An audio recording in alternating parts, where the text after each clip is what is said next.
इतनी मेहनत करेंगे हम और हर व्यक्ति के पास तक जाएंगे, हर कमजोर को, पीड़ित को, शोषित को, किसान को, मजदूर को, नौजवान को, हर गरीब को, मजलूम को गले से लगाएंगे, भाईचारा पैदा करेंगे, माँ बहनों के आंसू पूछेंगे और राजनीतिक ताकत बना के उनको स्वाभिमान सम्मान का जीवन दिलाने के लिए संघर्ष करते रहेंगे। इसी बात के साथ हम लोग लड़ रहे हैं। और क्योंकि नेताओं की जबान बंद करने के लिए राजीव भाई आजकल सीबीआई इनकम टैक्स का बड़ा जोर चल रहा है, झूठे मुकदमों और जेल का बड़ा जोर चल रहा है। लेकिन बुरा ये है उन लोगों के लिए कि इनमें से 5 चीजों का मेरे ऊपर जोर नहीं चलता।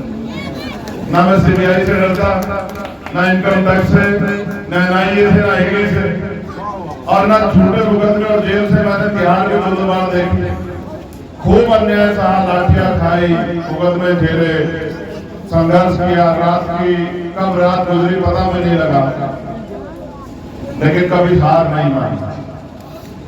ये आज 15 तारीख है, कल के दिन 16 तारीख को छुटा था नहीं एनआरसी के आंदोलन। 28 दिन के बाद 16 तारीख को यानी कल जो दिन आएगा उस दिन जनवरी में मैं छुटा। और जो सीए एनआरसी का जब आंदोलन हुआ, जामा मस्जिद से मैं गिरफ्तार हुआ, और जो वो कर सकते थे उन्होंने किया। मैंने उस दिन में एक बात कही थी जमा मस्जिद के अध्यक्ष सीढ़ियों पे कि जब तक मैं अपने और मेरे शरीर में लहू का आखिरी कतरा तब तक तो लड़ता रहा।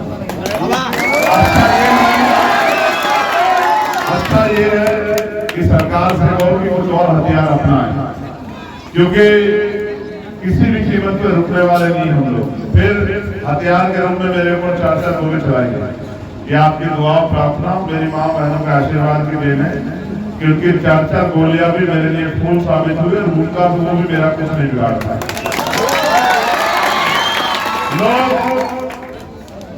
कुछ लोग पैसा कमाने के लिए राजनीति करते हैं, कुछ लोग दिखावे के लिए राजनीति करते हैं। मेरे लिए राजनीति कोई रोजगार व्यापार नहीं।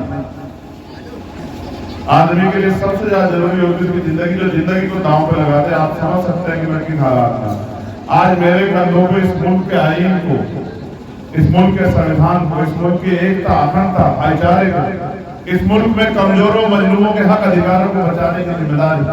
और आजाद समाज पार्टी भीम आर्मी का एक नौजवान दिन रात मेहनत करके, ना आंधी देखना, ना तूफान, ना सर्दी, ना गर्मी, ना साधन संसाधन, इतनी तकलीफों के बाद भी उम्मीद से लड़ रहा है कि आने वाले कल में वो लोग युग अच्छा कर सकेगा।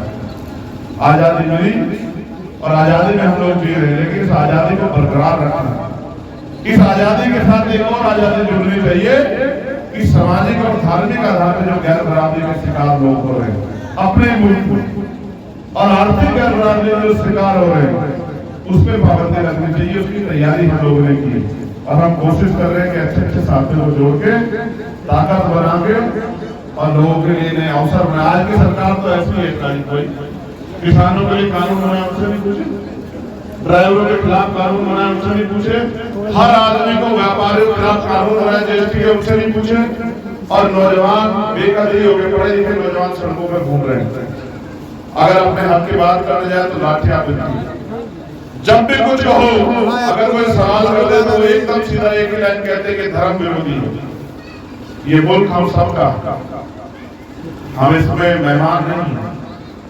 और अगर कोई ये सोचता हो कि हम किसी भी झूठ से डर जाएंगे तो डरेंगे नहीं। हम अपने हक अधिकार के लड़ेंगे, और जब तक गैर बराबरी खत्म होकर बराबरी का अधिकार यहाँ नहीं मिलता, हर कमजोर मजलूम को तब तक हम लोग लड़ते रहते हैं, जब तक लोग नहीं।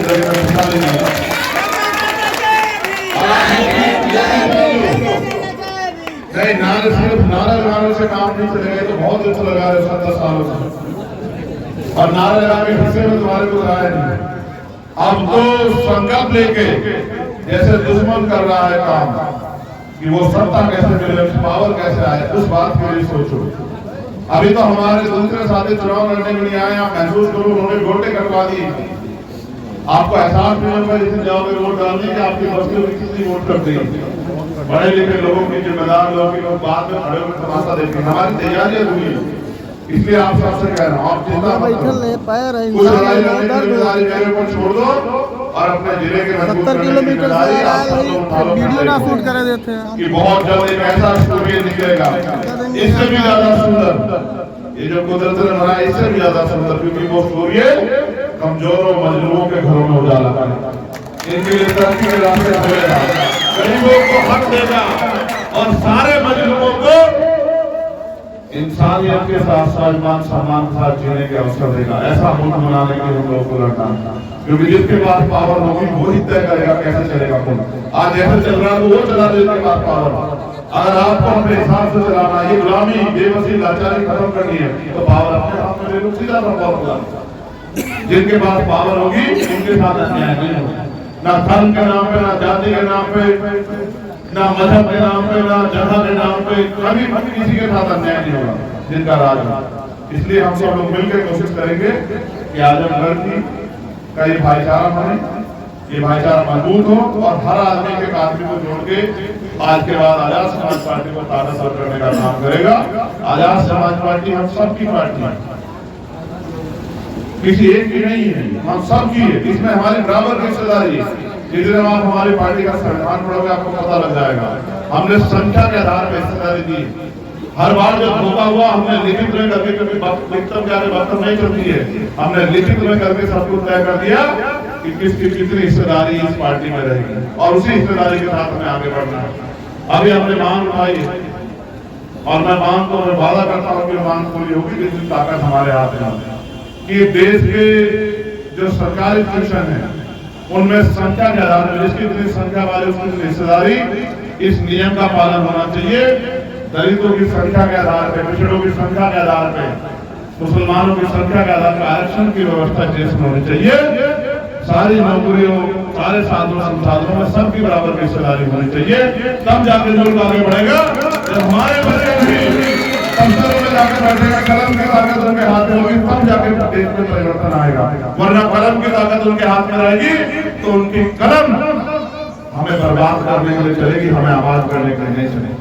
जब कलम की ताकत हमारे हाथ में होगी तभी फैसले हमारे पक्ष में आएंगे। और अगर फैसले अपने पक्ष में करने हैं तो अपनी औलादों को पढ़ने के लिए प्रेरित करो कि वो पढ़े, पढ़ लिख के आगे बढ़े। अगर दोनों व्यापार में लगे तो एक बार बेटा डॉक्टर इंजीनियर IAS IPS भी बने और देश की कुर्सी में बैठ के देश में योगदान करे, अपने लोगों के लिए पॉलिसी बनाए। अगर आपका आदमी नहीं होगा तो मैं मानता हूँ, अगर आपका आदमी नहीं होगा तो आपकी बात नहीं होगी, और अगर आपका आदमी होगा तो आपकी बात हो। तो बहुत शुक्रिया इस प्यार के लिए मुंडियार के सभी क्षेत्रवासियों का, ग्रामवासियों का और भाई रजी खान साहब के सभी साथियों का, और मुझे बुलाने के लिए भाई अब्दुल्ला का, ये मेरा प्यारा भाई था। ये उस दिन बड़ा वो हो गया, बड़ा तकलीफ में था जब मैं लेट आया, इसका दिल थोड़ा सा कमजोर पड़ गया क्योंकि बहुत मेहनत करता हूँ, उसको पता था मेहनत में कर दिया उसका। तो मैंने इनसे कहा कि अब्दुल्ला लड़ाई बहुत लंबी है, अगर लड़ाई चरित्रवान लोगों से होती, सामने ऐसे लोग होते जो जिम्मेदार अपनी बात के पाबंद होते तो बहुत फिर कोई लड़ाई नहीं थी, फिर तो जीत जाते लोग। आज मुकाबला उनसे जिनके पास चरित्र नहीं है, सुबह क्या कहेंगे, शाम को क्या कहेंगे, कोई भरोसा नहीं। तो मैंने इनसे कहा कि लड़नी है, ये भी याद रखो कि लड़नी। एक होता है कि लड़ाई चल रही है, आप तमाशे में दूर बैठे देखते रहो। मैंने कहा कि उतरना पड़ेगा, हमें अपने कुछ लोगों को वक्त होना पड़ेगा, तब जाके बात बनेगी। अगर हम अपने आप को नहीं मिलाएंगे तो बात नहीं बनेगी। तो मैं तो धन्यवाद दूंगा कि वो एक अच्छा प्रोग्राम आप लोगों के सब सहयोग से तब किया था और आज भी यहाँ मुझे बुला के और अभी इन्होंने मेरी दावत भी की है, तो इसके लिए भी इनका धन्यवाद करो। उन्होंने मेरी अभी दावत भी कर रखी है। और डॉक्टर चंद्रशेखर आजाद जो मेरे नाम राशि मेरे छोटे भाई भी हैं, अभी जिला प्रभारी भी हैं। अब देखो यूपी में हाल है कि नौकरी करने के लिए हमारे लोगों को बिहार जाना पड़ रहा है। अब देख लो क्या दिया सरकार ने। ये सरकार पर जब बात होती है तो बस आप पे आरोप लगा के छोड़ देती है। तो मैं इनका भी बहुत धन्यवाद करता हूँ कि पूरी टीम का धन्यवाद। ये सब लोग जो हैं ये यहाँ से चर्चे का है, सब लोग अब्दुल्ला हो, नदीम हो, ये सब लोग यहाँ से हमारे चर्चे का, रमेश भाई। तो इसलिए मेरा एक प्रयास रहेगा कि मैं जैसा आज मेरा जुड़ाव आजमगढ़ से हमेशा ऐसा बना रहा, मैं कभी आपको निराश नहीं करूँगा और नेता बन के नहीं, भाई बेटा दोस्त बन के इस लड़ाई को लड़ूंगा। क्योंकि जो दुनिया में आपने जिस चीज के लिए राजनीति करता है वो तो मुझे मिल गया, जो प्यार इज्जत मुझे मिली है मैं समझता हूँ मेरी उम्र के किसी व्यक्ति को नहीं मिली होगी अभी तक दुनिया में। हाँ, हिम्मत की दाल जरूर दो मेरी। देखो लोग MP MLA बनने के लिए घूमते हैं और हम प्रयास कर रहे हैं कि इतना मजबूत दल बना लें कि यहाँ से 200-400 MLA उत्तर प्रदेश में पंचायत में आने वाले समय में ये आगे बढ़ेगी बात। आप चिंता मत करो, हमारे लोगों को बहुत जोश है। बस एक बार आप महसूस करो कि एकजुट होकर ताकत बन जाए। बहुत शुक्रिया। यहाँ के लोगों की एक डिमांड है कि आप लालगंज लोकसभा से संसदीय का चुनाव लड़ रहे हैं, हम जितवा के भेजेंगे चाहे जिस भी हालत में, साम दाम दंड भेद हर किसी चीज की तकलीफ नहीं होने देंगे आपको। आपने जो लोग दुआ में शामिल होते हैं तो दुआ के साथ एक बात जुड़ी होगी, मैं अक्सर कह देता हूँ क्योंकि मेरा बहुत करीबी रिश्ता है कि आपकी जायज दुआ कबूल। तो मैं ये कह रहा हूँ कि अगर आपकी दुआओं ने कुछ तय कर दिया तो फिर उसको मैं रोक नहीं पाऊंगा, लेकिन मेरा प्रयास है कि जहां मैंने तैयारी की है वो भी मैंने बहुत मजबूत कर दिया। आप सब कुछ विश्वास करो, ये दो जगह है, बाकी लोगों को बुरा लगेगा, आजमगढ़ और बिजनौर, इनके लोग पूरी दुनिया में। आप बिजनौर का रहने वाला आदमी आपको पूरी दुनिया में जाएगा, कहीं चले जाओ, और आजमगढ़ का भी रहने वाला आदमी आपको पूरी दुनिया में जाएगा, और हर किस्म का आदमी भी है। ये भी गजब की बात है, ठीक है। ये दोनों धरती बहुत ताकतवर है, ऊपर वाली बहुत रहमत है यहाँ। तो मैं इसलिए आपसे कह रहा हूँ कि मुझे रोकने के लिए वहां सबको अगर एक होना पड़ा तो मुझे हरा सकते हैं, वरना आपके भाई ने बहुत मेहनत की है वहां दिन रात देख करके, आप याद रखना मेरे भाई। देखो मैं पैसे में नहीं हरा सकता उन लोगों को।